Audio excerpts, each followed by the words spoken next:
दोस्तों अगर आप लोग सीयूटी एमकॉम का एग्जाम देने जा रहे हो तो आपके सामने जो आपका सिलेबस है उस सिलेबस में से आपके कौन से क्वेश्चन पूछे जाएंगे आपको ये पता होना चाहिए, मतलब कि कौन सा टॉपिक इंपॉर्टेंट है कौन सा टॉपिक इंपॉर्टेंट नहीं है। दोस्तों मैंने माइक्रो इकोनॉमिक्स के पूरे टॉपिक को डिफाइन किया है कि भैया किस टॉपिक को पढ़ना है किसको पढ़ना नहीं है, कौन सा इंपॉर्टेंट है कौन सा इंपॉर्टेंट नहीं है। वो जमाना गया कि जब आपको पीवीएस ईयर पेपर के हिसाब से पेपर आएगा। एनटीए के कुछ इंपॉर्टेंट टॉपिक्स होते हैं जिनसे वो क्वेश्चन हर बार पूछता है। तो भैया पेपर नहीं, आपको टॉपिक्स पता होने चाहिए जिससे एग्जाम में हर बार क्वेश्चन पूछे जाते हैं। दोस्तों आज का अपना टॉपिक है करेंसी एंड बैंकिंग, जिसको आप मोटा मोटी मनी एंड बैंकिंग भी बोल सकते हो, ठीक है। अब दोस्तों ये बेचू के सेमेस्टर सिलेबस में भी और डिफरेंट डिफरेंट यूनिवर्सिटीज के सेमेस्टर सिलेबस में भी है। अब दोस्तों पहले आपको पूछेगा कि मनी क्या होता है, मनी के फंक्शंस पूछेगा। तो यहाँ पर दोस्तों ध्यान दो कि functions and significance of money. दोस्तों मनी का प्राइमरी फंक्शन होता है, सेकेंडरी फंक्शन होता है और कंटीजेंट फंक्शन होता है। तो भैया जिस भी किताब से पढ़ना वो स्टैंडर्ड किताब होनी चाहिए, क्योंकि बहुत सारी किताबों के अंदर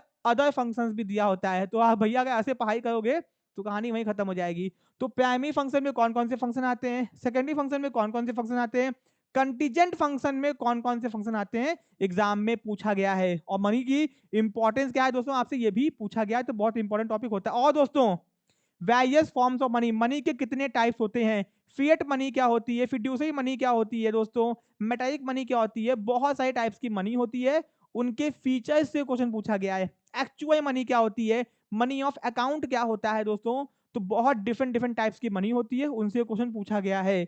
एग्जाम्पल के तौर पे ऐसी कौन सी मनी है जो हमारे इकोनॉमी के अंदर सर्कुलेशन में होती है। अब पूछो, ये क्वेश्चन पूछा गया है कि कौन सी मनी हमारी इकोनॉमी के सर्कुलेशन में होती है। दोस्तों इसका नाम, इसका जो आंसर होगा वो है एक्चुअल मनी, ठीक है ना। दोस्तों हम लोग के सिलेबस के अंदर ये टॉपिक दिया गया है और मैंने अपने नोट्स के अंदर एक एक टॉपिक को इनकॉर्पोरेट किया है, डाल दिया है। तो अगर आप हमारे नोट से पढ़ाई कर रहे हो तो अभी तक आपने इस क्वेश्चन को सॉल्व भी कर दिया होगा, ठीक है दोस्तों। फिर दोस्तों causes and remedies and effect of inflation, बहुत इंपॉर्टेंट टॉपिक। इन्फ्लेशन यानी कि महंगाई क्या होती है और इन्फ्लेशन का इफेक्ट क्या होता है, किसको फायदा होता है किसको नुकसान होता है। जैसे फार्मर हो गया तो फार्मर को फायदा होगा, फिक्स्ड इनकम ग्रुप हो गया जिसकी तनख्वाह हर महीने फिक्स होती है उसको फायदा होगा कि नुकसान होगा, जिसका इनकम फिक्स नहीं होता उसको फायदा होगा कि नुकसान होगा। तो इन्फ्लेशन के आने से किसको फायदा होगा किसको नुकसान होगा, ये क्वेश्चन एग्जाम में पूछा बहुत जाता है, ठीक है।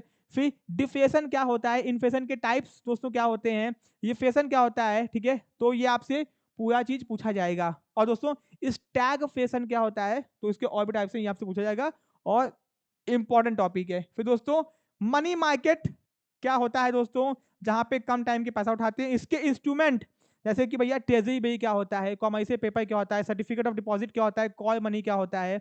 दोस्तों आपसे बहुत इंपॉर्टेंट टॉपिक है ये। बिल्स ऑफ एक्सचेंज यानी कि ट्रेड बिल क्या होता है, 5 इंस्ट्रूमेंट होते हैं उनके फीचर से क्वेश्चन पूछता है, ठीक है ना जी। जैसे कि जियो कूपन बॉन्ड किसको बोलते हैं, ठीक है। तो ये क्वेश्चन आपके एग्जाम में आया हुआ है मनी मार्केट के इंस्ट्रूमेंट से। ये आपका इसका पार्ट नहीं है बट यहाँ पे डाल दिया गया है, ठीक है। फिर नोट इशू, नोट को इशू करने के कितने तरीके होते हैं, एक तरीका होता है मिनिमम रिजर्व सिस्टम। ये सिस्टम कब आया था, 1956 के अंदर। ये क्वेश्चन एग्जाम में आपसे पूछा गया है।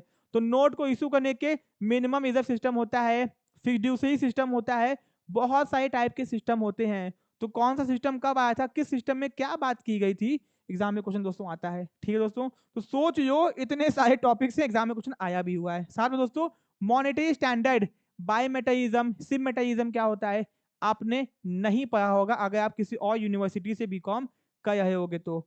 आपका गोल्ड स्टैंडर्ड क्या होता है दोस्तों, बहुत मतलब कि ये फर्स्ट यूनिट आपका बहुत इंपॉर्टेंट है, इसमें कुछ भी छोड़ के नहीं जाना है, ठीक है। फिर दोस्तों क्रेडिट क्या होता है, फिर इकोनॉमी में कितना क्रेडिट होना चाहिए, फिर आरबीआई क्रेडिट को कंट्रोल कैसे करता है, याद है ना आपका, सीआईआर से कंट्रोल करता है, ठीक है ना, एसआईआर से कंट्रोल करता है। तो टेक्निक्स क्या है क्रेडिट को कंट्रोल करने की या फिर महंगाई को कंट्रोल करने की, बात एक ही है। फिर दोस्तों कॉमर्शियल बैंक क्या होता है, कॉमर्शियल बैंक के टाइप्स क्या होते हैं, यूनिट बैंकिंग क्या होती है, ब्रांच बैंकिंग क्या होती है। एक क्वेश्चन, यूनिट बैंकिंग यूएसए में होती है और ब्रांच बैंकिंग इंडिया में फेमस है, ठीक है ना जी। ये क्वेश्चन आपसे एग्जाम में पूछा गया है कि यूनिट बैंकिंग कहाँ पे फेमस है, यूएसए के अंदर, ठीक है। कंसेप्ट ऑफ मिक्स बैंकिंग क्या होता है, बैंक्स के फंक्शन क्या होता है, और आईबीआई का दोस्तों बहुत इंपॉर्टेंट है।